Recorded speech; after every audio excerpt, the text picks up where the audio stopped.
Tuh, habis waktu saya tuh. 21 menit gara-gara kalian ini. Coba lihat ini. Tadi kita udah bahas keluaran pasal berapa? 15 ayat 22 sampai 27. Ya, coba baca. Kamu baju hitam baca.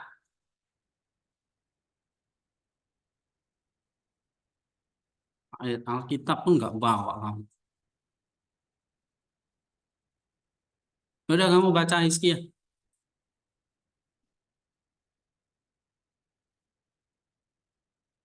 15, 22 sampai 27.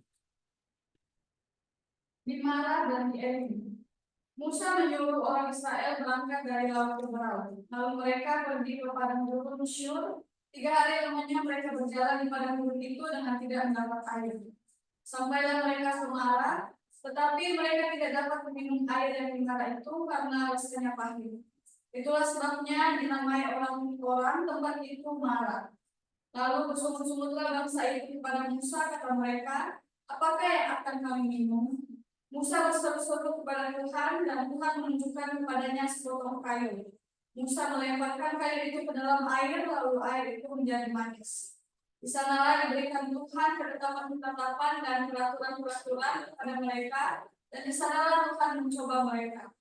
Firman-Nya, jika kamu sungguh-sungguh mendengarkan suara Tuhan Allahmu dan melakukan apa yang benar di matanya, dan memasang telingamu kepada perintah-perintahnya dan tetap mengikuti segala ketetapannya, maka aku tidak akan menimpakan kepadamu penyakit manapun yang telah kutimpakan kepada orang Mesir. Sebab aku Tuhanlah yang menyembuhkan engkau. Sesudah itu sampailah mereka di Elim, di sana ada 12 mata air dan 70 pohon kurma, lalu berkemahlah mereka di sana di tepi air. Oke, tadi kita udah lihat konteks historisnya ya. Itu terjadi setelah mereka apa? Keluar dari bangsa Israel, ya bangsa Mesir ya, menyeberangi laut Laut Merah atau Laut Teberau. Nah, di situ di ini ya halaman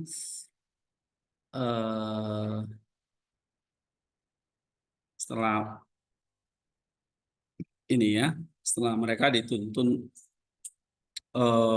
oleh awan, ya,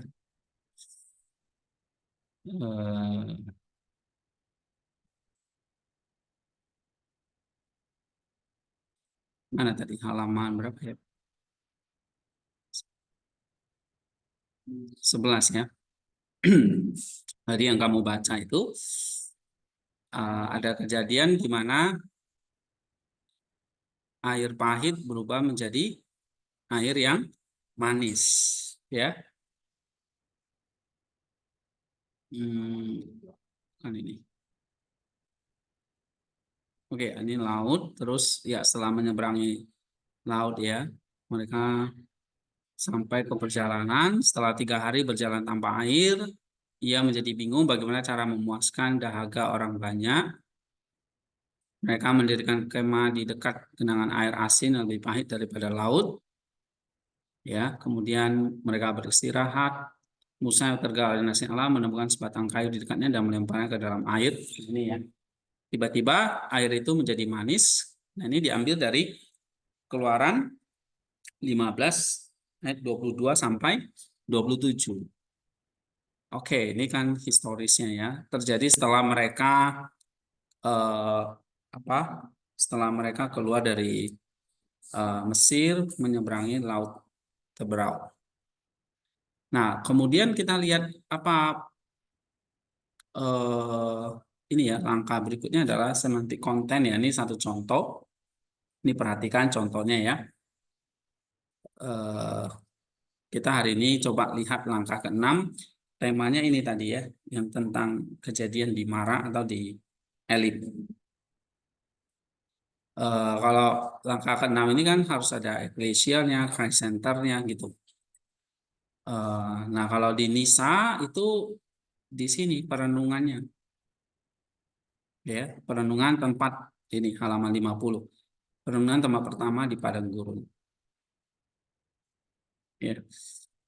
Dan yang ini ya, kalau buku ini di Keluaran 15 ayat 22 sampai 27. Nah, kamu lihat dia kasih tema besarnya adalah di Mara dan Elim.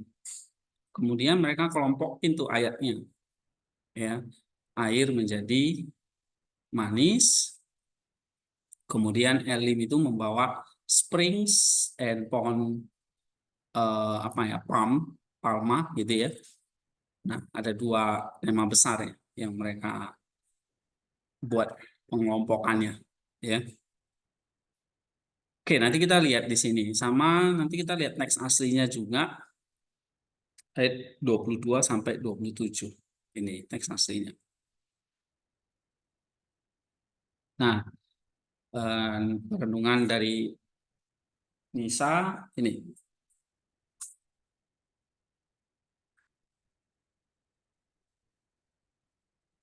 Oke, tadi kan saya sempat bilang air menjadi manis. Nah, apa spiritual meaningnya tadi?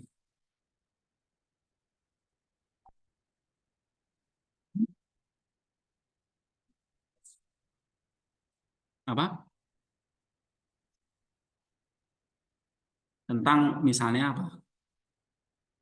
Air menjadi anggur misalnya, ya, yang diubah oleh Kristus.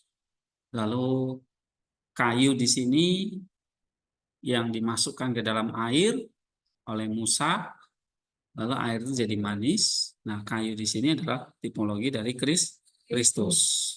Ya. Nah, ini juga dikatakan oleh Nisa di sini. Coba baca nih. Eh, siapa? Nota. Tempat pertama di padang gurun. Mari kita lanjutkan lagi ke pokok pembahasan berikutnya dalam teks ini. Karena orang yang telah menyeberangi lautan dan mengamati orang-orang Mesir yang mati ini, seperti yang kita pahami, tidak lagi menganggap Musa hanya sebagai pembawa kebajikan dengan tongkatnya, tetapi dengan tetap percaya kepada Allah, seperti yang dinyatakan dalam Alkitab, yang menjadi taat kepada hamba-Nya Musa.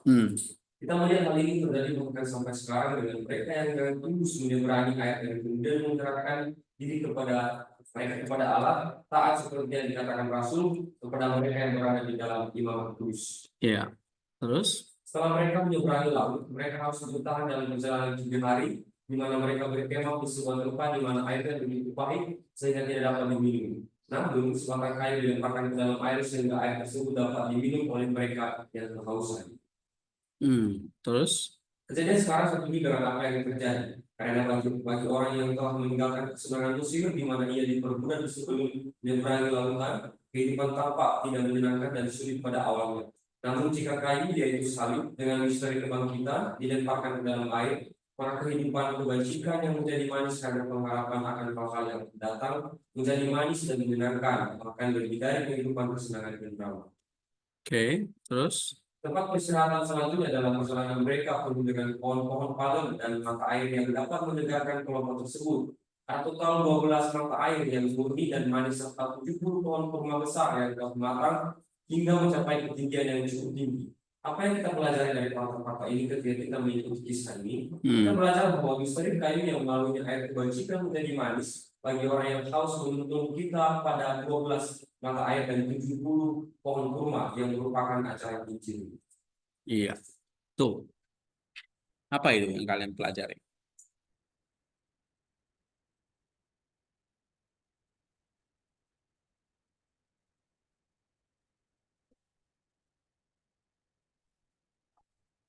Apa kata Nisa itu?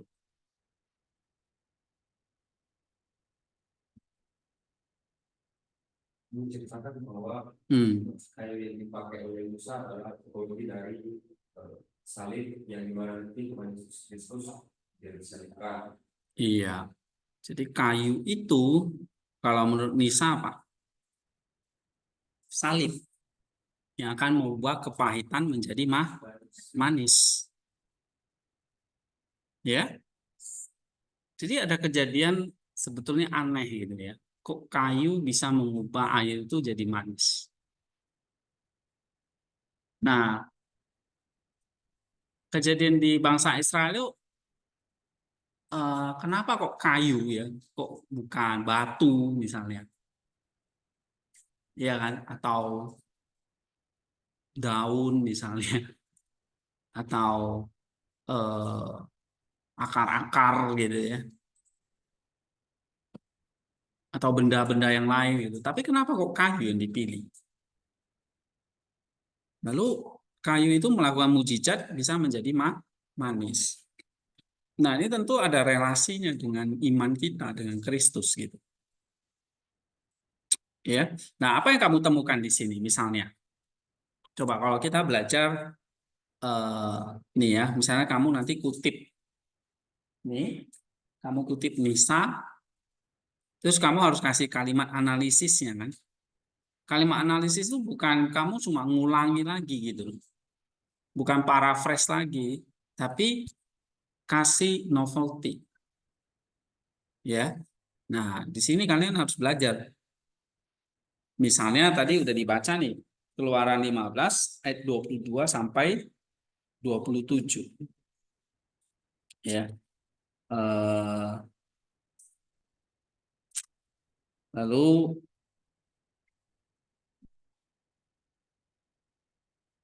ada cerita tentang itu.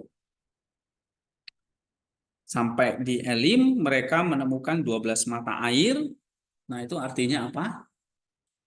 Lalu 70 pohon kurma itu artinya apa?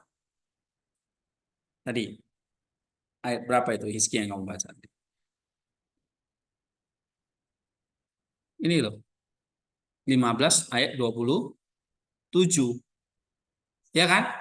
Ayat 22 sampai 25 tentang tadi mereka bersungut-sungut kehausan sementara yang ada airnya pahit ya, lalu air itu diubah jadi manis. Nah, 27 di situ ada juga disebutkan 12 mata air dan 70 pohon kurma. Ya. Nah, ini artinya apa? Novelty-nya apa? Jangan kamu bilang lagi, oh iya, Allah itu maha baik ya, di mana umatnya kehausan dia beri minum. Ya, Allah itu iya benar itu, tapi itu aplikasinya gitu. Ya, kamu jangan langsung nulis ininya, jangan nulis aplikasinya, tapi tulis dulu ya. Yang saya mau adalah kalian menemukan deep structure-nya itu novelty-nya gitu. Nah, apa yang kamu temukan tadi? Misalnya nih, ini saya kasih contoh, kamu ngutip nih dari Nisa, ya. Nah, apa yang kamu pelajari di sini? Setelah mereka menyeberangi laut, mereka terus bertahan, harus bertahan dalam perjalanan 3 hari, di mana mereka berkemah di sebuah tempat di mana airnya begitu pahit sehingga tidak dapat diminum. Ini kan historisnya ya kan? Namun sebatang kayu dilemparkan ke dalam air sehingga air tersebut dapat diminum oleh mereka yang kehausan. Kejadian sekarang setuju dengan apa yang terjadi. Karena bagi orang yang telah meninggalkan kesenangan Mesir, di mana diperbudak sebelum menyeberangi lautan, kehidupan tampak tidak menyenangkan dan sulit di awalnya. Ya, kalau di Mesir ya mereka punya air minum kan, walaupun mereka harus kerja paksa gitu. Oke, ya. Namun jika kayu yaitu salib dengan misteri kebangkitan dilemparkan ke dalam air, maka kehidupan kebajikan itu menjadi manis. Jadi manis itu simbol dari apa? Kehidupan kebajikan. Kayu itu adalah kayu salib, misteri kebangkitan. Nah, menjadi manis dan menyenangkan, bahkan lebih dari kehidupan kesenangan indrawi. Nah, kamu kutip ini, misalnya nih, waktu kamu misalnya eksegesis Keluaran 15 tadi. Nah, apa kata Nisa di sini? Berarti novelty yang kamu temukan apa?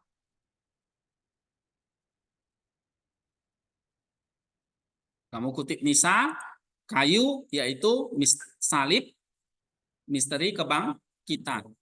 Dilemparkan ke dalam air maka kehidupan kebajikan menjadi manis karena pengharapan akan hal-hal datang. Menjadi manis dan menyenangkan bahkan lebih dari kehidupan kesenangan indrawi. Nah, kamu kutip itu lalu apa analisismu?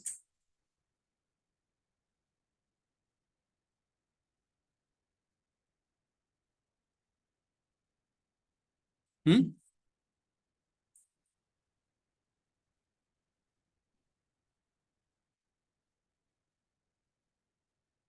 Kamu kutip ini lalu apa yang kamu akan komentari?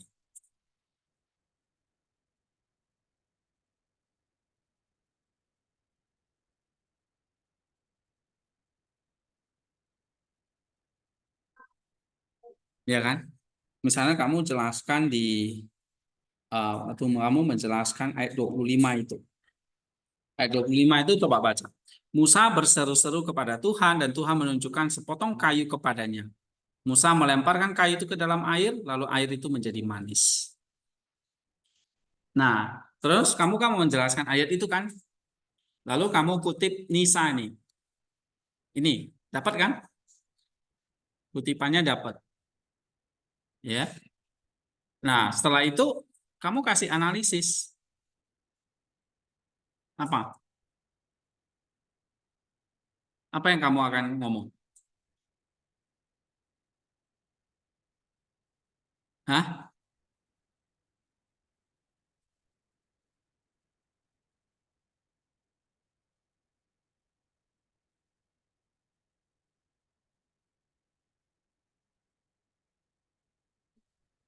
Belum kita tadi ngomong tentang Laut Merah ya, menyeberangi Laut Merah itu kan kalau kita baca Nisa lagi itu simbol dari menyeberangi Laut Merah itu simbol dari pembaptisan, kelahiran kembali secara roh, kelahiran baru. Nah, begitu udah lahir baru nih, udah dibaptis, mulai masuk nih menghadapi yang namanya kehausan. Ya, mulai ada namanya apa? Penderitaan. Salah satunya kehausan. Nah, begitu kamu menyeberang Laut Merah itu ditandanya dimulai dengan apa? Perjalanan spiritual. Ya kan? Perjalanan spiritual dengan cobaan yang pertama itu adalah kehausan. Nah, lalu air itu menjadi manis. Ya. Ya, jadi perjalanan spiritual kita atau perjalanan spiritual bangsa Israel ini adalah perjalanan yang misalnya kamu bisa mulai perjalanan yang sulit, yang tidak mudah, yang penuh tantangan. Ya kan? Nah, tetapi misalnya Allah apa? Misalnya tetapi Allah apa? Mendengar keluhan umatnya dan Allah memberi jalan keluar. Nah, itu novelty yang kamu temukan. Nah, terus jangan berhenti di situ. Karena apa? Ini, ingat. Waktu kamu komen itu kan, kamu harus ingat. Ini ada Christ Center-nya, ada eklesianya, gitu. Apa yang diajarkan oleh gereja? Salah satunya Nisa mengajarkan. Kayu ini bukan sembarangan kayu ternyata. Tapi apa? Iya, salib. Salib Kristus. Nah, kamu kasih komen dong. Kayu ini, ya kan? Kayu yang mengubah air pahit menjadi manis adalah simbol dari iya, salib itu yang mengubah air itu. Jadi ini masalah manis dan pahit ini sebetulnya ada makna spiritualnya apa? Hmm? Berarti ada makna spiritual yang dalam kan? Pahit lalu jadi manis. Tapi ada kayu. Kayu itu salib. Berarti apa? Salib itu mengubah apa? Novelty ini apa? Salib itu mengubah, kalau di sejarahnya kan air pahit, pahit jadi manis. Secara spiritualnya apa? salib itu mengubah kehidupan yang pahit, misalnya apa? Kehidupan yang penuh dosa menjadi kehidupan yang penuh kebajikan, atau kehidupan yang sesuai dengan Allah, perintah Allah misalnya. Ya kan? Nah, kamu tinggal cari ayat lain.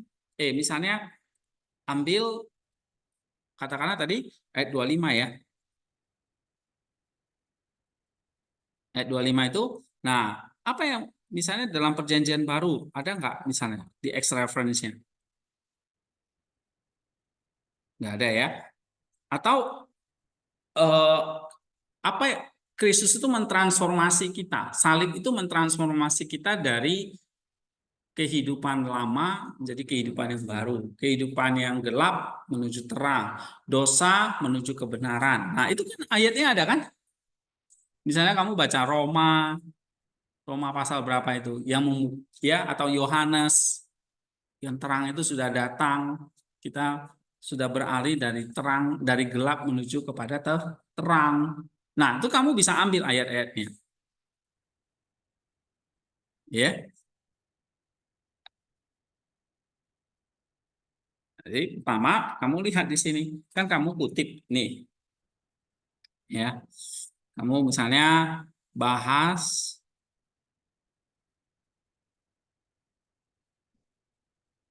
eh, nih Keluaran, lagi bahas Keluaran 15 ayat 25. Oke, ini cerita tongkat kayu itu yang mengubah air jadi manis. Nah, kan kamu akan buat semantik konten ya, kamu akan buat paragraf kan nanti. Nah, misalnya kamu kutip dari mana? Dari Nisa. Kamu kutip ini. Kamu taruh di sini. Oke.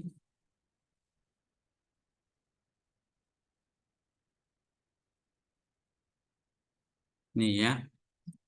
Misalnya ini dari tulisan Nisa. Oke.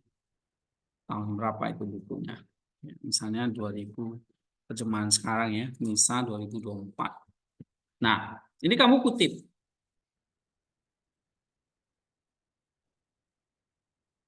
Oke. Ini berarti warna biru. Nah, sekarang kamu kasih hitamnya, analisisnya. Kamu akan ngomong apa? Kayu yang adalah salib misalnya ya.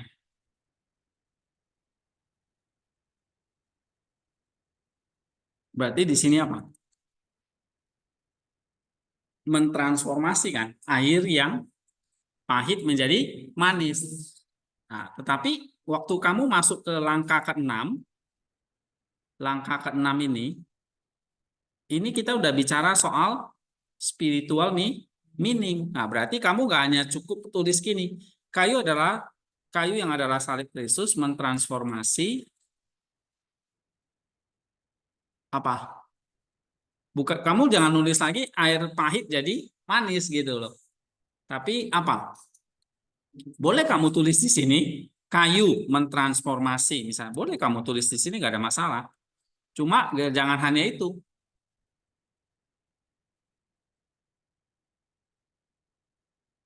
Nah, ya kan? Tapi jangan hanya itu. Spiritual meaningnya apa? Kayu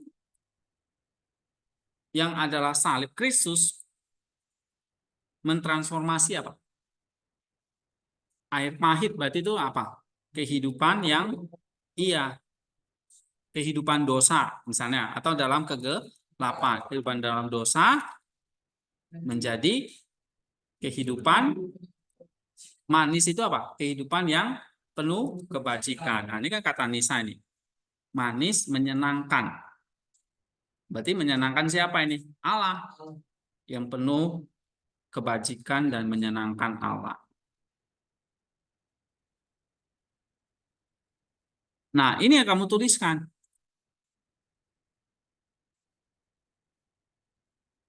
Oke? Nah, terus misalnya kamu baca lagi. Nih, dari buku ini. Air, nih ya, keluar 1525. Air menjadi manis. Misalnya dari Tertullian. Tertullian ini, dia ngomong apa? Again, water is restored from its defect to its native grace of sweetness by the tree of Moses. Jadi lagi, air itu direstorasi, diubah. Ya, dari pahit menjadi keasliannya. Natur yang aslinya, yaitu manis. Oleh pohon dari Musa atau kayu dari Musa. Nah, pohon itu adalah apa? Kristus. Dia ngomong apa Tertullian? Merestorasi dirinya, ya, of vain what had been involved and bitter nature into the all salutary water of baptism. Nah, jadi dia mengubah air yang pahit itu menjadi air yang manis untuk pembaptisan. Paham? Nah, misalnya kamu tambah lagi nih, kamu kutip Tertullian.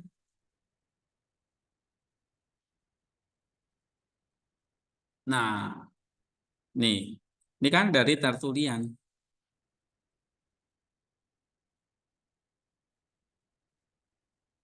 Oke, nih Tertullian. Ini misalnya buku apa ya? Kamu kasih referensinya nanti.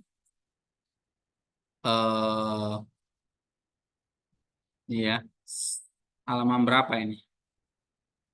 Nanti kamu kasih referensinya ya. Ini editornya siapa ya? Ancient Greek. Ini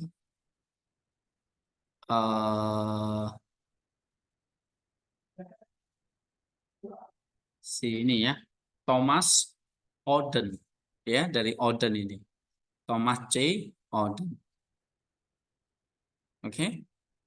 Ini kita balik lagi 1525 mana? Nah, ini dari Thomas Oden. Kamu tulis di sini Oden buku tahun berapa ini? Ya. Oke.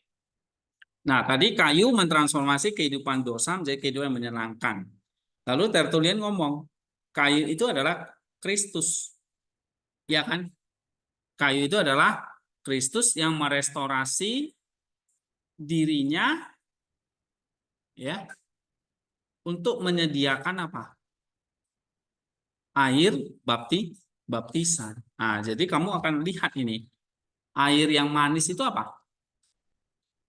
Air yang manis adalah sarana apa? Sarana dari apa?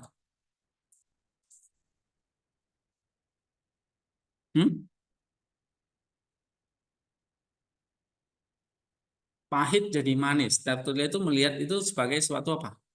Air yang manis itu adalah saran air yang nanti akan memandikan kamu ulang, menyucikan kamu ulang. Nah, jadi air yang manis itu apa? Adalah air baptisan, iya, yang akan menyucikan atau melahirkan kita kembali memiliki natur yang manis tadi itu apa? Kembali memiliki natur yang menyenangkan Allah atau natur aslinya, kodrat aslinya, yaitu yang dicipta untuk natur aslinya yang dicipta sesuai gambar dan rupa Allah misalnya. Kamu tambahin kayak gitu. Ya. Nah, ini kalau misalnya kamu lihat kata kayu di sini. Yang nih ya. Dia melemparnya ke dalam air dan air itu menjadi manis. Nah, kata kayu di situ.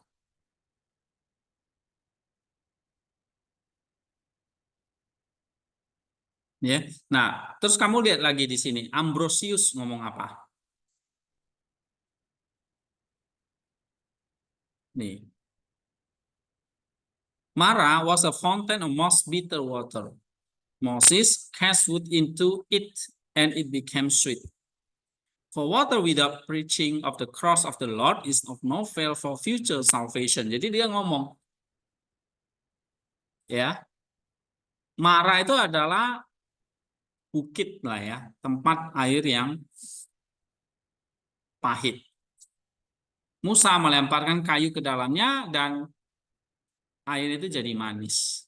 Sebab air tanpa preaching, nah ini dia, tanpa pemberitaan salib Kristus,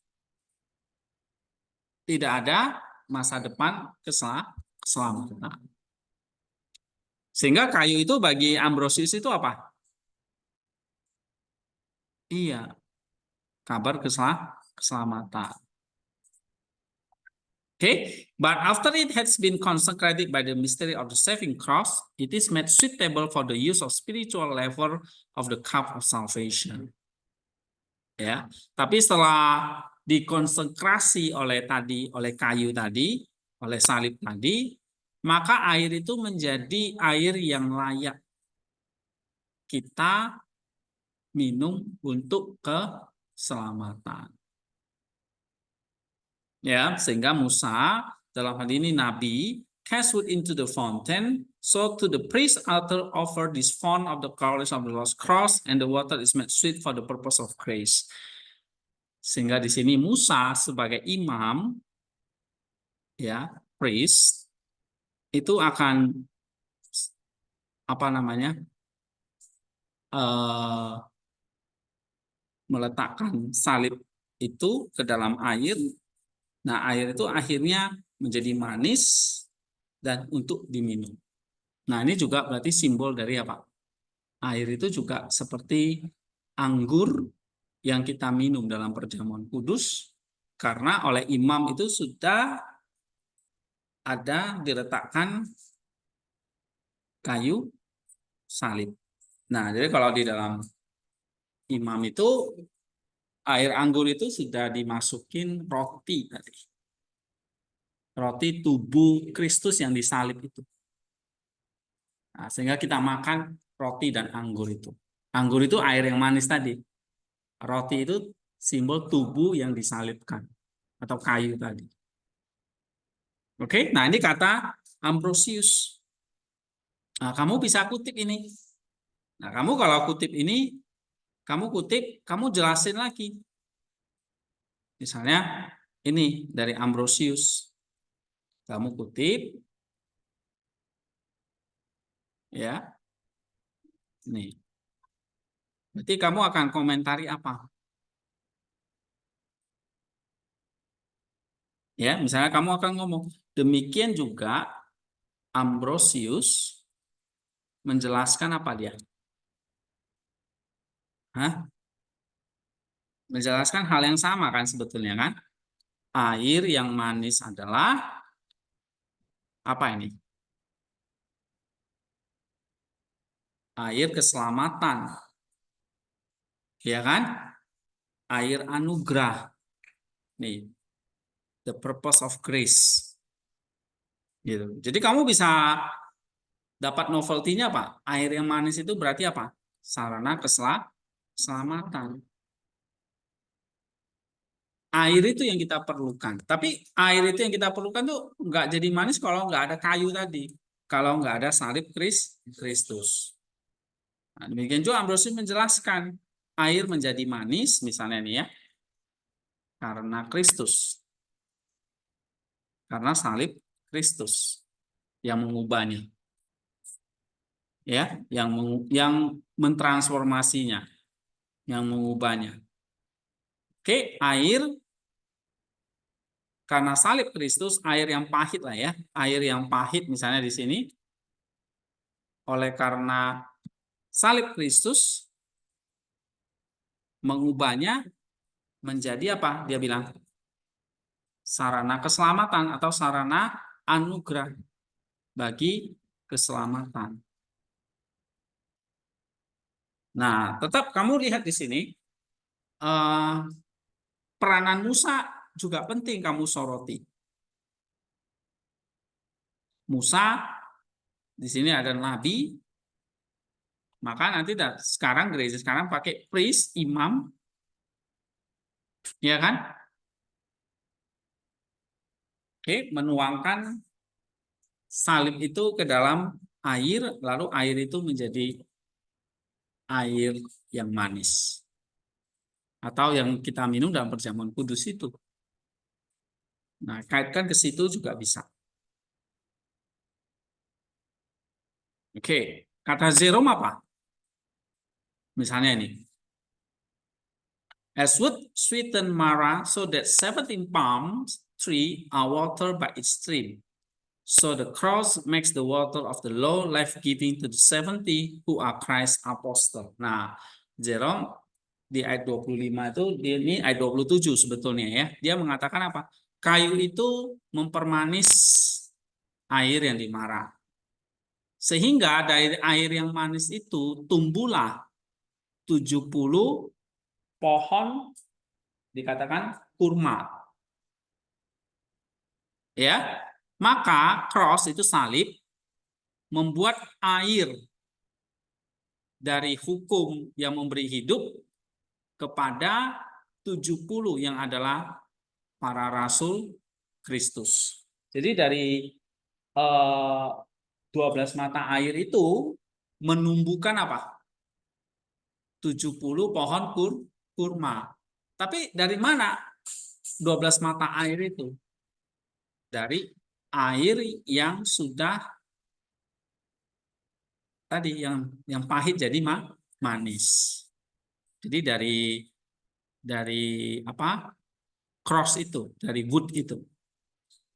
Nah, ini kata Jerome. Ya. Oke. Nah, kira-kira di sini nangkap ya. Misalnya kalau kamu mau eksegesis ayat ini, nah kamu bisa cari kutipannya. Makanya ini ya, kamu kalau cari topik itu nanti lihat data-datanya ada nggak? Kalau di Alkitab pasti ada. Data-data misalnya cukup lengkap nggak? Dari mana? Nah, itu jadi topik itu enak digali. Kamu bisa dapat bahan yang cukup. Tapi kalau topiknya menarik, misalnya bahannya kurang, itu nanti mempersulit kamu. Ya, cari bahannya yang banyak. Misalnya tentang kayu ini kan bahannya cukup oke. Lalu kita lanjut ya, coba Nisa ngomong apa lagi di sini. Nah, ini ada tempat peristirahatan. Ya, mereka berkemah di tepi air itu atau beristirahat setelah keluar dari atau setelah menyeberangi Laut Teberau itu. Ya. Nah, ini di ayat 27 ini. Coba baca siapa? Fitri.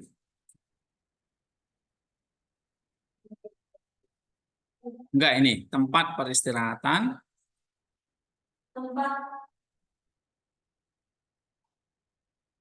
Iya, baca.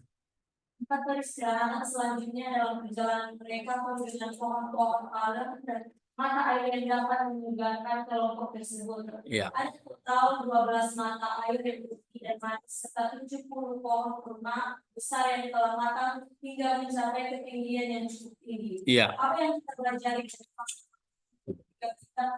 saat ini? Kita belajar bahwa misteri kayu yang melalui air kebajikan menjadi manis bagi orang yang haus, menuntun kita pada 12 mata air dan 70 pohon kurma yang merupakan ajaran tersebut. Iya.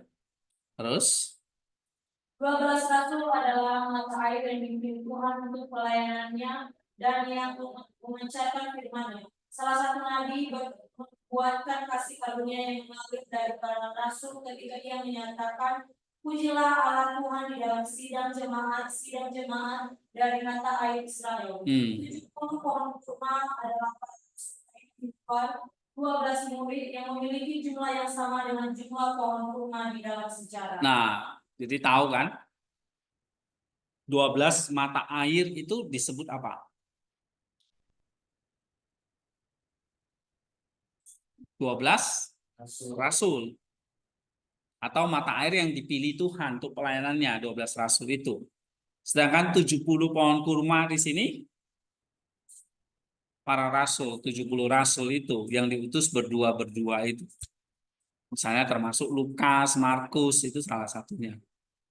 Ya, jadi Lukas, Markus itu juga disebut rasul, tapi bukan 12 rasul. Ya. Nah, ini kan sama seperti tadi yang dijelaskan oleh Jerome, ya kan? Nah, misalnya kamu kutip ini nih, mau menjelaskan ayat 27 di sini. Nih, ayat 27. Nah, kamu kutip Nisa. Nih.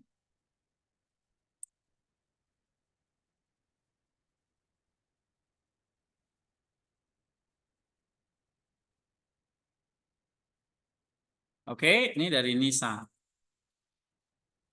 Nah, apa yang kamu komentari nanti?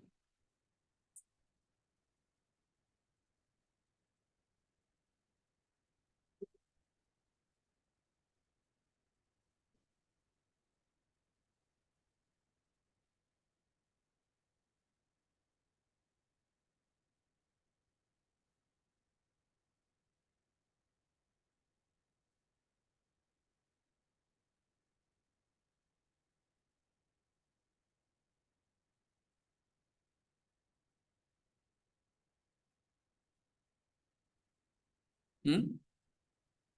Tentang apa ini?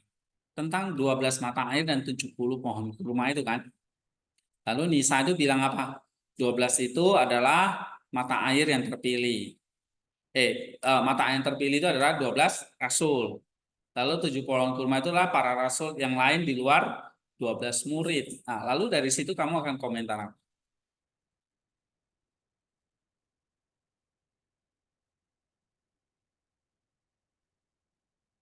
Hah?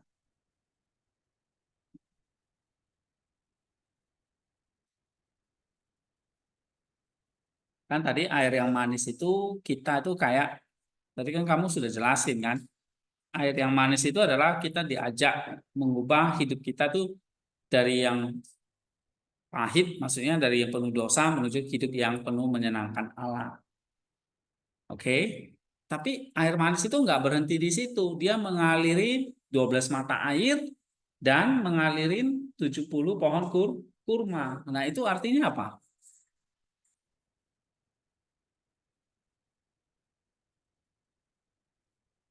Air yang manis tadi itu kalau menurut Tertullian itu baptisan, air baptisan kita. Air yang manis itu atau itu adalah sarana keselamatan, anugerah keselamatan. Oke. Tapi kamu lihat, air yang manis itu setelah kita minum nih, ya kan? Setelah kamu minum air yang manis itu atau bangsa Israel itu minum air manis itu, terus ngapain mereka? Air manis itu ngapain? Hah? Air manis itu ternyata mengalirin 12 mata air kan? Dan 70 pohon kurma. Nah, waktu kita sudah menerima air manis itu, maka kita juga apa? Harus jadi apa? Jadi murid dong. Ya kan? Perjalanan spiritual kita mulai naik nih. Nggak jadi pahit tapi jadi manis, lalu dari manis jadi apa? Apa? Murid. Sama kayak tadi. Air manis itu mengaliri 12 mata air. Berarti 12 rasul. 70 kurma itu siapa? Iya, itu juga murid kan? Nah, berarti kita diajak apa di sini? Kamu bisa komentar apa? Nah, air manis yang sudah kita minum membuat kita apa? Atau mengajak kita atau harus mengubah kita menjadi seorang murid. Atau kamu bilang air manis yang sudah kita minum menandai apa? Perjalanan Kayak bangsa Israel kan lagi perjalanan mereka kan, perjalanan spiritual kita yang baru, yang baru, yang menuju, yang menyenangkan Allah tadi kan. Dan ini dimulai dengan dan ini terus berlanjut kita menjadi murid. Ya gitu. Ya kan? Jadi perjalanan spiritual itu ya kita jadi muridnya Kristus. Sama seperti tadi. Air yang manis itu mengaliri 12 mata air dan memberi hidup 70 pohon kurma. Nah, sehingga di situ bangsa Israel bisa beristirahat di sana. Nah, apa artinya bangsa Israel itu beristirahat di sana? Itu nanti ada ceritanya lagi. Tapi waktu kita jadi murid, waktu 12 mata air dan 70 pohon kurma itu, Nisa mengatakan apa? Kita harus jadi murid. Ya. Nah, ini dia. Terus baca lagi ini. Tetapi saya percaya bahwa adalah tepat untuk mempercepat perjalanan kita melalui teks ini, membuat perenungan pada kisah-kisah selanjutnya menjadi lebih mudah bagi mereka yang ingin memeriksanya dengan cermat, tetapi dengan memberikan beberapa poin. Tempat-tempat di mana seseorang yang mengikuti tiang awan disegarkan kembali ketika ia bergerak maju adalah keutamaan-keutamaan. Terus? Beranjak dari tempat peristirahatan dengan penjelasan singkat, saya akan mengingatkan kamu akan keajaiban batu yang bentuknya yang kaku dan keras menjadi air bagi mereka yang kehausan ketika kekakuannya digunakan menjadi air. Terus? Tidaklah sulit untuk menyesuaikan urutan kejadian ini dengan meditasi spiritual. Orang yang telah meninggalkan Mesir yang tenggelam di dalam air, kemudian telah dipermanis melalui kayu, terus disediakan kembali oleh mata air para rasul dan keteguhan pohon. Nah, di situ. Artinya apa di sini? Kamu lahir baru nih oleh baptisan tadi. Lalu kamu menerima air yang manis. Air manis itu tadi menerima anugerah keselamatan itu. Atau tadi menurut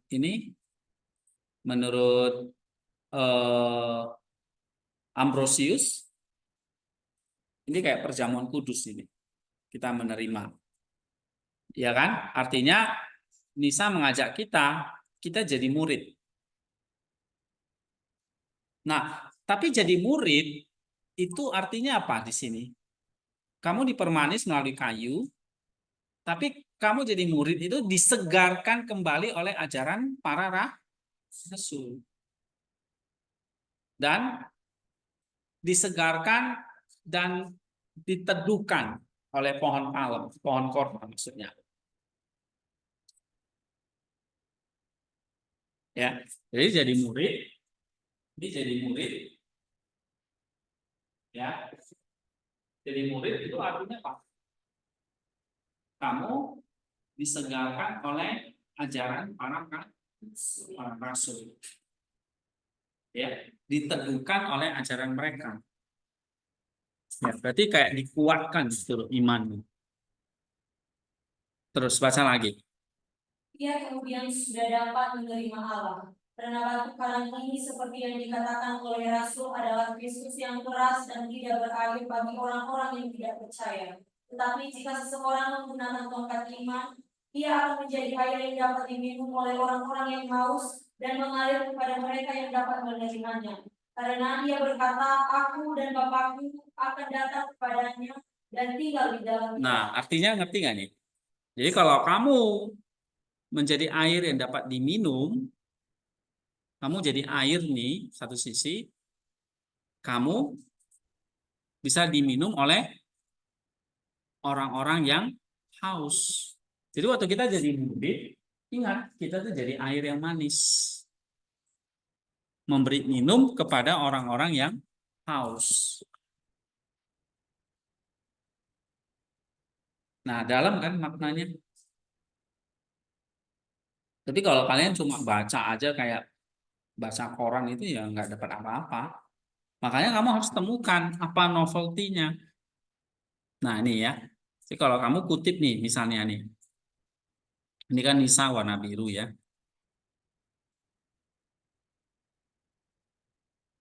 Nah, ini warna hitamnya. Air manis yang sudah kita minum menandai perjalanan spiritual yang baru yang menyenangkan dan ini terus berlanjut kita menjadi murid. Ya, dan kamu lanjut dong. Tadi apa? Menjadi murid. Nah, menjadi murid itu berarti apa? Kita diajarin, diteguhkan oleh ajaran para rasul. Lalu dikatakan lagi apa Nisa tadi? Kita menjadi air yang manis juga untuk menyegarkan orang lain. Nah, ketika kamu sudah diajarin oleh para rasul, ya kamu sekarang mengajarin orang lain kan gitu. Menyegarkan orang lain supaya orang lain itu juga merasakan air manis itu. Nah, merasakan air manis itu ya mereka berarti apa di sini? Nisa bilang mengalir kepada mereka yang dapat menerimanya. Aku dan Bapa akan datang kepada yang tinggal di dalam dia. Jadi mereka menjadi orang yang percaya dan Allah menerima dia, tinggal di dalam dia. Nah, kan gitu. Oke? Nah, misalnya kata Maximus, coba. Nih, misalnya kalau kalian ngutip ini.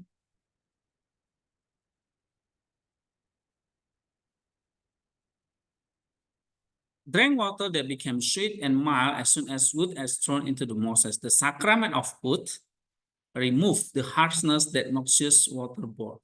Jadi air sakramen dari kayu itu ya menyingkirkan semua apa keberdosaan kita lah atau hal-hal yang mencemari air itu. Ya air yang pahit itu kan karena ya zat-zatnya itu ya zat-zat yang kotor tadi. Nah, itu disingkirkan oleh kayu itu. Ya. Nah, kalau Maximus mengatakan the bitter water itu adalah simbol dari hukum-hukum perjanjian lama yang pahit. Nah, sekarang telah digantikan oleh salib Kristus. Oke, ini kalian juga bisa kutip ya. Nah, ini ayat 27 ini sekarang. Tentang springs and palm trees, pohon kurma dan 12 mata air. Misalnya Maximus dari Turin. Ini tadi kita udah bahas Nisa ya. Misalnya dari BD dulu yang singkat ini apa dia ngomong?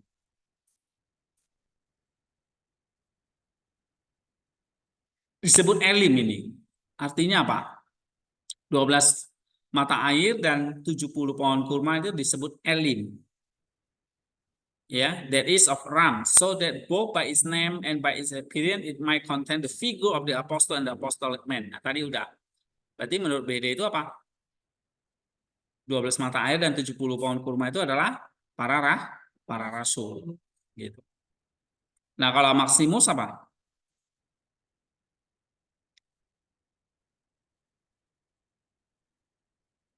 Nah, inilah misteri Allah bagaimana yang pahit yaitu hukum Allah menjadi kekayaan Injil yang manis ya. The one that spring is hard to drink. Satu memang terlalu keras untuk diminum, pahit untuk diminum. Tapi ternyata ada banyak ini yang manis untuk diminum. 12 bahkan. Bukan satu. Ya. Nah, springs, mata air itu menunjukkan apa? Disposal itu untuk menghapuskan segala kehausan. Jadi 12 rasul itulah nanti yang akan menyebarkan Injil air yang manis itu kemana-mana. Ya. Lalu dikatakan di sini pohon kurma itu palms itu menawarkan victors ya, kemenangan. Ya, kemenangan-kemenangan dari Injil. Oke, ini juga menarik tafsiran dia. Ya, dia mengatakan 12 mata air itu para rasul yang memberitakan Injil kemana-mana, 70 pohon kurma itulah hasilnya. ya, atau kemenangan-kemenangannya, gitu. Oke, ini misalnya nih contoh ya. Kamu waktu misalnya menjelaskan ayat 27 itu, kamu bisa ambil dari Nisa, atau kamu bisa ambil dari mana? Eh, Maximus, dari Turin ya, atau kamu ambil dari BD, habis itu kamu komentari. Nah, tadi ini. Air manis itu yang kita minum menandai perjalanan spiritual kita yang baru, yang menyenangkan. Lalu kita terus berlanjut menjadi murid, dikuatkan oleh ajaran para rasul, dan kita juga memuridkan kan. Nah, waktu kamu ngomong memuridkan itu kamu udah kutip dari Nisa kan tadi. Ya, ada pertanyaan nggak di sini tentang ini?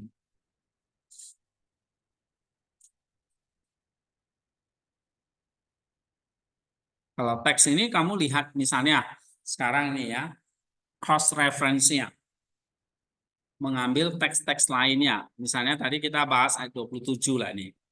Misalnya nih, teks lain yang mana yang kamu bisa ambil untuk mendukung kutipanmu. Kan evidence ini nggak hanya dari Bapak Gereja ya, tapi bisa juga dari sesama ayat yang lain. Misalnya dari Keluaran yang pasal yang lain itu boleh, atau dari Perjanjian Baru itu juga oke. Nah, misalnya ayat 27 ini. Kamu bisa mengutip di sini ada Yohanes 4 ayat 6. Ya kan? Waktu itu Yesus letih, ya, dia duduk di samping sumur dan dia minum dari air sumur itu. Lalu dari situlah terjadi percakapan dengan wanita Samaria menerima Kristus. Ya kan? Kalau kamu lihat Yohanes 4 misalnya, apa yang bisa kamu kutip dari situ? Yohanes 4 ayat 6.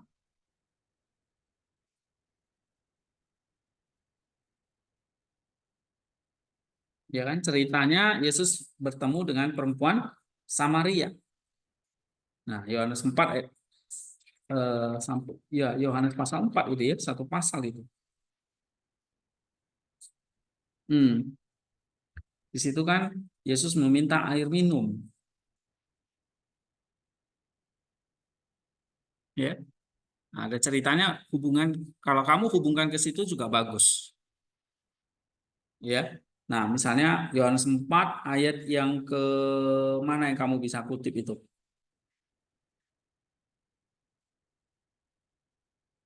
Jawab Yesus, "Pada segala engkau tahu tentang karunia Allah dan siapa yang memberi aku minum, saya yang mana Yesus bilang kamu tidak akan haus lagi." Nah, ini ayat yang ke hmm, air hidup itu loh. Mana ya?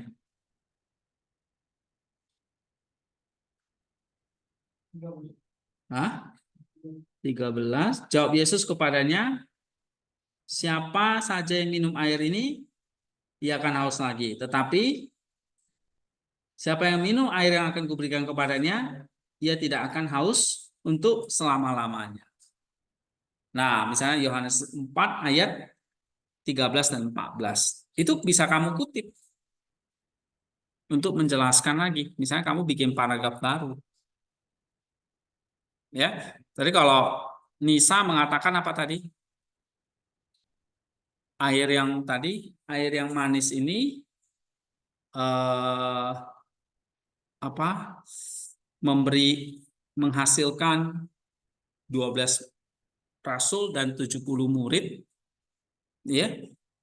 Tapi di sini juga mengatakan air yang manis ini juga memberikan kehidupan yang kekal terus-menerus. Ayat 14 itu. Ya. Sebaliknya air yang kuberikan kepadanya akan menjadi mata air di dalam dirinya yang terus-menerus memancar sampai pada hidup yang kekal. Nah, kamu bisa kutip Yohanes 4 ayat 14. Nah, misalnya kamu kutip nih, Yohanes 4 ayat 14. Ini tentang air yang manis tadi. Kamu akan komentar apa?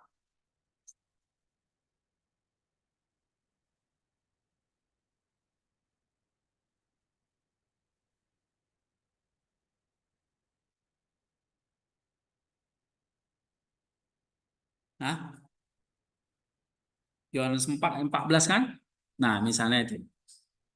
Atau di sini kamu bisa tambahin tadi ya. Kan Keluaran 15:25 ini kan bahas tentang air. Nih, air yang manis adalah air baptisan yang menyucikan melahirkan kita kembali. Ya. Lalu dikatakan air di sini juga adalah sarana anugerah keselamatan. Nah, kamu bisa hubungkan di sini misalnya dengan Yohanes tadi. Yohanes berapa tadi? 14 tadi. Yohanes 4:14 tadi. Atau Yohanes 6 juga sama, membahas tentang air hidup. Banyak ya dalam Yohanes itu kan. Nah, kamu kutip, lalu kamu kasih penjelasan dong. Misalnya Yohanes 4:14. Kamu akan menjelaskan apa?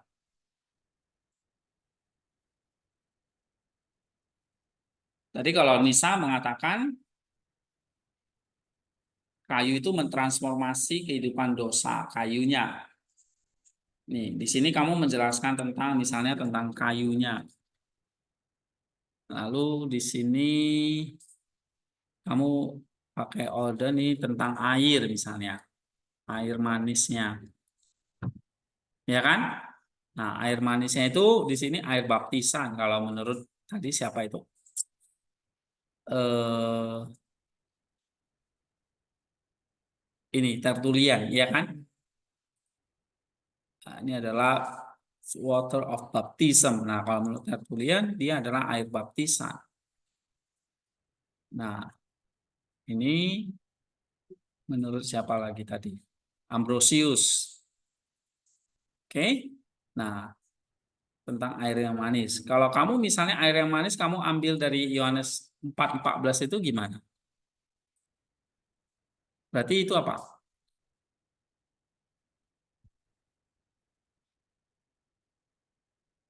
Nah, kalau Yohanes 4:14 itu air manis itu apa? Hah? Air yang manis itu yang akan kuberikan itu kamu tidak akan merasa haus lagi. Ya kan? Berarti kalau tidak haus memancar sampai hidup yang kekal itu artinya apa? Air manis itu menunjukkan apa? Kamu minum. Berarti apa? Minum Kristus, minum darah Kristus nih. Sehingga apa? Kristus itu akan terus terpancar keluar dari diri kamu. Kamu akan menjadi mata air. Air yang akan kuberikan kepada akan menjadi mata air di dalam dirinya. Jadi kalau kita minum air manis itu berarti kita sedang apa? Minum mata air. Mata air dari Kristus. Nah, inilah yang membuat kita tidak haus. Karena ada mata airnya kan. Justru jadi mata air gitu loh. Nah, inilah artinya di sini ditekankan hidup kekal. Jadi hidup kekal itu artinya apa? Kamu berelasi dengan Kristus selama-lamanya. Jadi kamu kayak jadi mata airnya gitu, yang terus memancar. Nggak pernah habis airnya. Sehingga kamu nggak pernah haus. Berarti nggak pernah mati, hidup kekal gitu. Jadi air manis yang kamu minum itu adalah apa? Kehidupan. Nah, kamu ngomong di sini kamu akan ngomong minum air manis kita memperoleh hidup kekal oleh karena Kristus, oleh karena kayu tadi, salib kayu tadi, ya kan? Kan airnya jadi manis karena salib tadi. Nah, lalu airnya udah jadi manis, ini kamu minum dalam dirimu jadi mata air yang ngalir terus. Jadi nggak perlu mata air dari luar lagi. Dari dirimu sendiri ngalir hidup kekal. minum mata air dari Kristus. Nah, di situ dikatakan kalau ayat 14 apa? Kamu jadi mata air. Mata air itu simbol dari apa? Hidup kekal. Nah, ini kan ada nanti mata air ini ada hubungannya nanti ayat 27. Ya.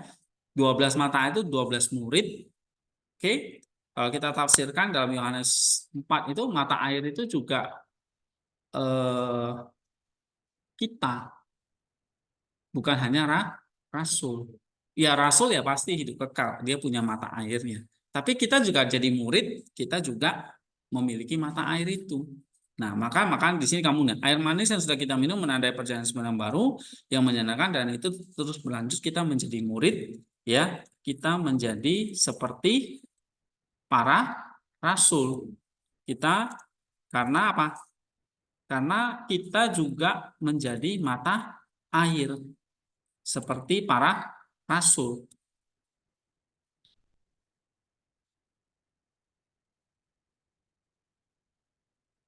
Nah, itu. Oke. Nah, kamu bisa kutip ini Yohanes berapa gitu ya. 4 ayat 14 misalnya.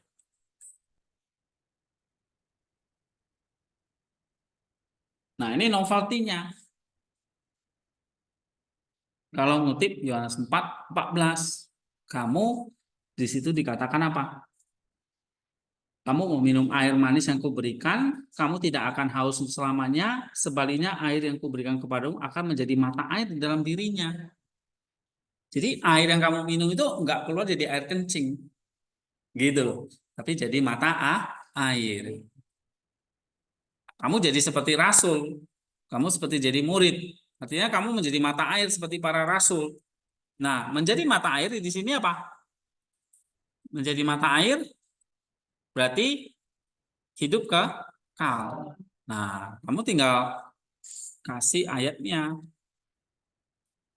Misalnya kalau mau ambil Yohanes 4 ayat 14.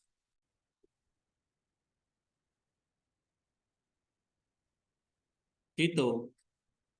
Ya. Nah, ini kalian menulis begitu. Ada dari misalnya, ya. Ada dari ayat kamu, ada komen kamu. Kayak gitu. Nah, ini yang saya mau kalian tuh nanti minggu-minggu ke depan latihan seperti itu. Misalnya nanti semua udah dapat topik nih. Ya. Udah mulai dari poin 1 ayat berapa. Oke? Buat ininya, paragraf ini. Artinya buat paragraf itu ya artinya kamu udah dapat kutipannya, ayatnya, komentari. Kutipannya tadi dari ayat Alkitab, dari beberapa gereja. Oke, ada nggak pertanyaan di sini? Jelas nggak contoh? Misalnya ini contoh aja. Ya, ini tentu eh, waktu kalian nulis itu misalnya masih draft kayak gini tuh nggak apa-apa. Yang kamu kumpulkan ke saya kayak gini juga nggak apa-apa. Ya, nanti kan eh, namanya dalam menulis itu kan nanti ada edit lagi kan. Edit itu terakhir. Tapi nah kayak gini kamu tuliskan nanti. Sulit. Hah? Iya. Kalau mau enak ya makan kerupuk itu enak.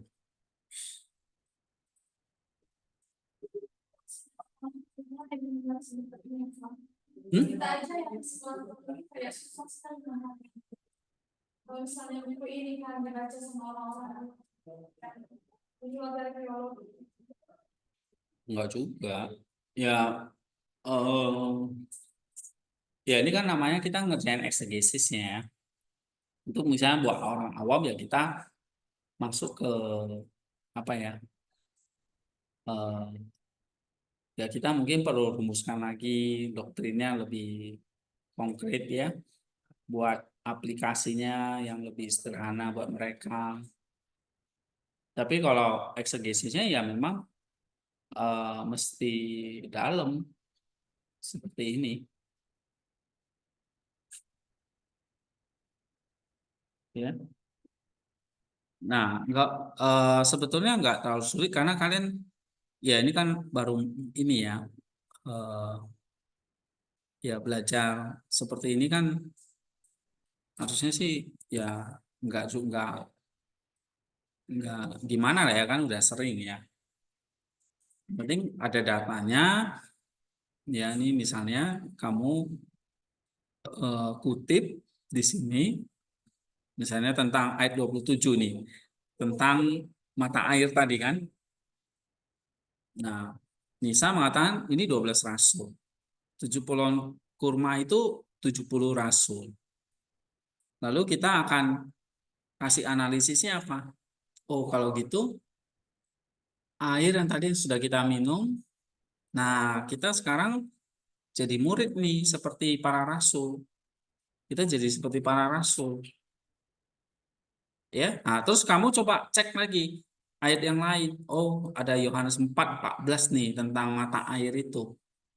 Ya kan? Mata air itu makanya gini, kenapa pakai Septuaginta?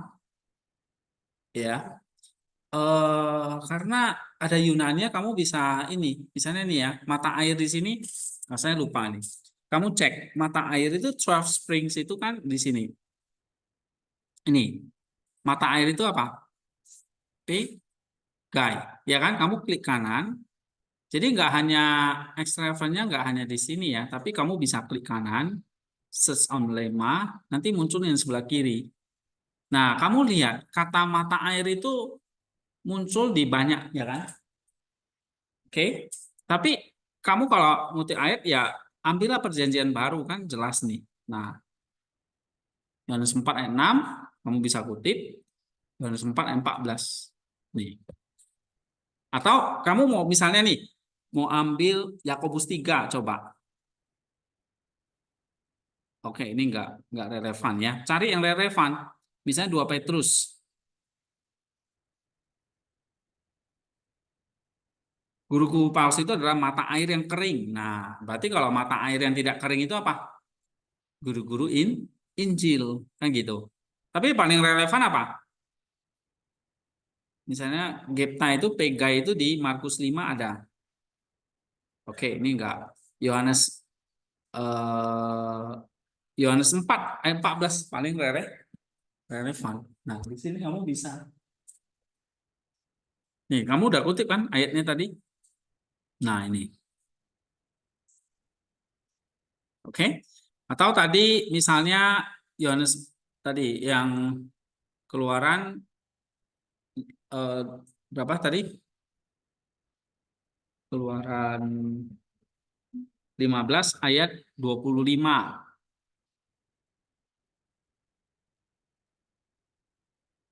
Keluaran 15 ayat 25 itu tentang kayu, benar?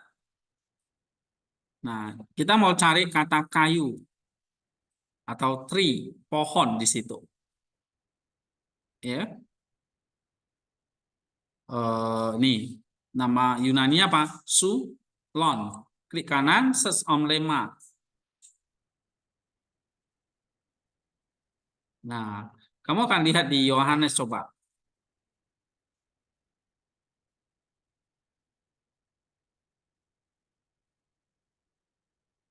Ada nggak di kitab Yohanes itu muncul?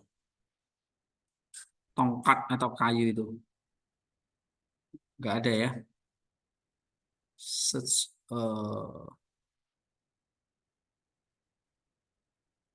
di Kisah Rasul atau di Lukas, kayu itu adalah salib tadi dikatakan. Coba kita lihat Galatia 3. Nah, ini dia. Ada kan? Kayu itu menunjukkan kepada siapa? Salib Kristus. Nah, jadi kalau kamu mengatakan tadi ini ya, Galatia berapa tadi yang menunjukkan kayu itu adalah salib? yang mentransfer kehidupan dalam dosa menjadi kehidupan yang penuh kewajiban dan menyenangkan Allah, kamu bisa ambil nanti kalau kayu itu adalah salib itu kamu nanti bisa ambil di sini apa? Galatia berapa? 3 ayat 13 gitu. Nah, kamu kutip, kamu komentari. Salib itu menunjukkan kayu salib itu menunjukkan siapa? Kristus yang tersalib. Jadi kayu itulah salib Kristus yang mengubah kehidupan yang pahit menjadi manis. Manis itu ya kehidupan yang menyenangkan Allah, kehidupan yang selamat gitu ya. Tapi kehidupan yang selamat itu kan menandai perjalanan spiritual kita menjadi murid Kristus. Oke, menjadi murid Kristus yang terus akan mengalir kehidupan yang kekal dan sebagainya dan sebagainya. Nah, seperti itu kalau jelasinnya. Dari mana kamu dapat Galatia 3:13 ini? Bukan karena kamu hafal kitab suci gitu loh. Tetapi kamu punya tekniknya, caranya untuk menemukannya. Misalnya pakai kata itu tadi di Keluaran apa? Keluaran 15 tadi ya. Ayat 25 kamu klik kanan. Sulon itu ternyata muncul di Galatia 3:13. Ini ya tipologinya ini. Oke? Atau 1 Korintus 3:12 coba baca. Entahlah orang itu membangun di atas dasar ini dengan emas, perak, batu. Oke, ini nggak ada hubungan, bukan kayu yang ini ya. Coba 1 Petrus 2:24. Tuh, pakai istilah apa? Kayu salib. Ya kan? Nah, kata yang sama ini dipakai, sulon.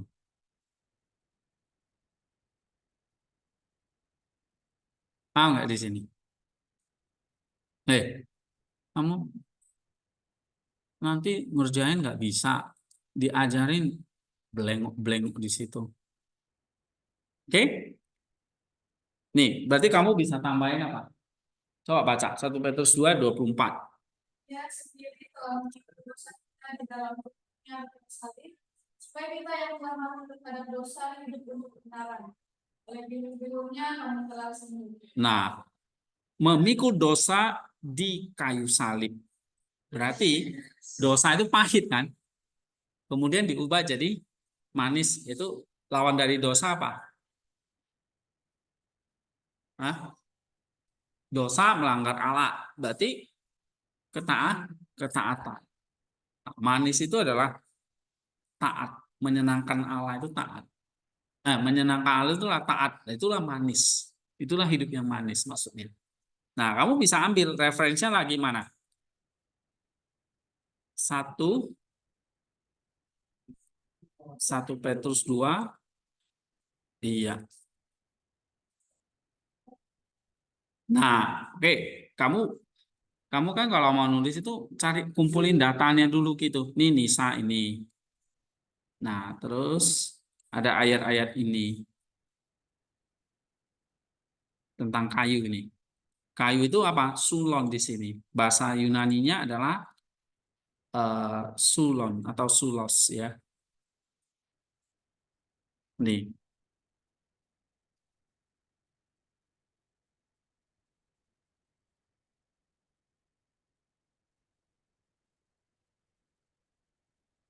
Nah, dari kata ini kamu bisa belajar nanti. Oh, datanya cari datanya dulu. Baru nanti kamu bisa meracik gitu loh. Ya. Kayak kamu meracik obat, bahan-bahannya dikumpulin dulu. Baru kamu meracik.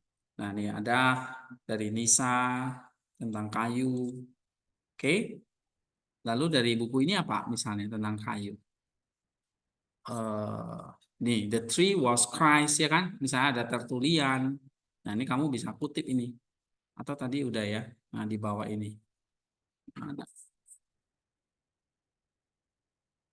Nah, ini kamu bisa kutip ini.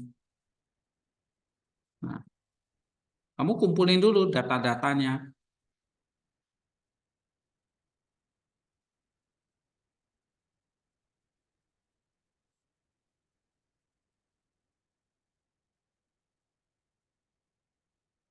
Eh? Hmm. Ini dari siapa nih? Misalnya dari Oden kan, tulisan dari Tertullian. Nah, jadi kalau kamu misalnya nih Oden mengutip, caranya kayak gini, mengutip Tertullian. Nah, kalau dia kutip langsung ya kamu tinggal kasih gini aja. Oke, ini Oden buku tahun berapa ya, nanti kamu tuliskan. Nah, ini kan data-datanya nih, yang sebetulnya saya sudah suruh kalian kerjakan waktu kamu referensi gitu. Ya, setelah ada data-data, ya, kamu kasih nomor punya, nanti kamu pakai ini. Nah, jadi kayak gini. Ini ayatnya, misalnya, oke, kamu mau misalnya mau bahas tentang kayu, sudah ada datanya ini, anggaplah misalnya Nisa dan Tertullian. Oke, kamu sudah lihat cross reference-nya, ada Galatia, ada 1 Petrus, ya. Nah, udah, kamu racik ini. Ada berapa? 4 kutipan ini, kamu jadikan 4 paragraf, oke. Atau kamu jadikan 2 paragraf juga oke, terserah kamu. Yang penting paragraf itu harus memenuhi unsur ini. Mana tadi? Nah, ada evidence, ada analisisnya. Nanti terakhir kamu kasih topiknya di sini. Ya. Oke. Nah, ini kalimat analisisnya di sini misalnya. Ini juga kayak gitu. Oke, sampai di sini ya. Ada pertanyaan nggak? Nah, minggu depan kita lihat contoh lain lagi ya. Mungkin saya akan kita baca nanti kita baca sejarahnya misalnya kan kita eh, kita bisa lanjut di pasal 16 ya, misalnya tentang mana. Nah, tentang mana itu berarti halaman ini ya, tentang mana atau Keluaran pasal 16. Ini dia.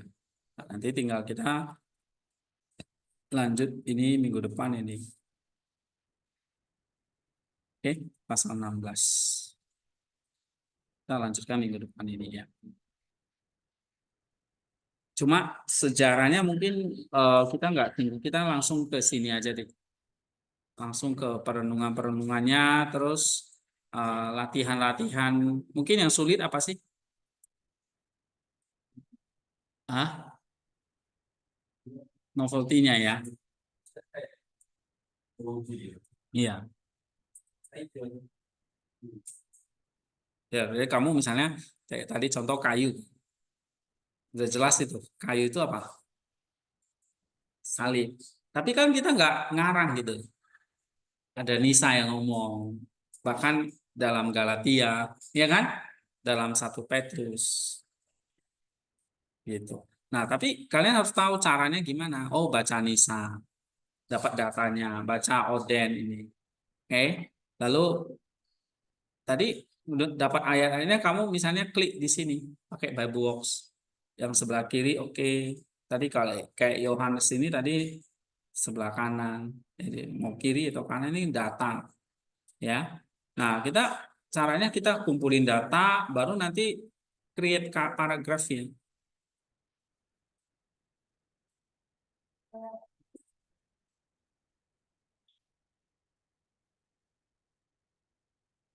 Ya. Em, Nanti makin berjalan, contoh-contohnya akan makin banyak, mungkin kalian akan lebih jelas.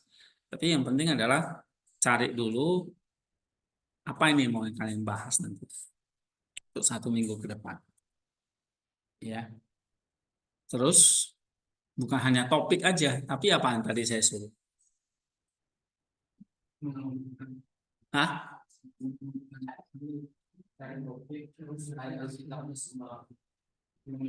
Iya, cari ayatnya dan sudah terjemahkan kan di eh, dikelompokkan. Coba itu. Supaya nanti waktu kalian nulis, nah kalian udah bisa langsung praktekin, nggak cuma nonton aja ini. Ya, sudah kamu bisa praktekin sendiri gitu. Oke. Ya, ya udah mati.